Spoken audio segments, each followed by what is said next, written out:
ஒரு sugar bead எடுத்துட்டு இங்கே த்ரெட் இருக்கு இல்லையா, த்ரெட்டை நீடில் விட்டில் உள்ளே எடுத்துட்டு சுகர் பீடை உள்ளே இன்செர்ட் பண்ணிவிடுங்க. இன்செர்ட் பண்ணிவிட்டு சுகர் பீடு ஒட்டினா கிட்ட சுகர் பீடு ஒட்டி ஒரு chain stitch already chain stitch நம்ம கிளாஸில் போட்டிருக்கோம். அதை பார்த்துட்டு வந்தால் தான் இது புரியும். ஓகேவா? ஒரு செயின் ஸ்டிச் போட்டு மறுபடியும் த்ரெட்டை வெளியில் எடுத்துருங்க. இவ்வளோ தான் சுகர் பீடு. மறுபடியும் அதே மெத்தட் தான். மறுபடியும் ஒரு பீடு எடுத்து இது உள்ளே விடுறோம்.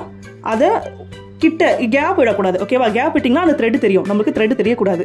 கிட்ட ஒட்டினா அப்புறம் இந்த மாதிரி அந்த சுகர் பீடுக்கும் இந்த சுகர் பீடுக்கும் கேப் இல்லாமல் உள்ளே ஒட்டி இங்கே ஒரு செயின் ஸ்டிச் மாதிரி கொண்டு வந்துடுங்க.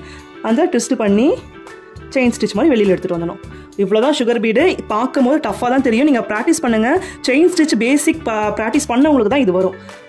ஓகேவா? எடுத்தோடனே சுகர் பீடு கற்றுக்க முடியாது. அது ஒட்டினா போல் எடுத்து இப்படி ட்விஸ்ட் பண்ணி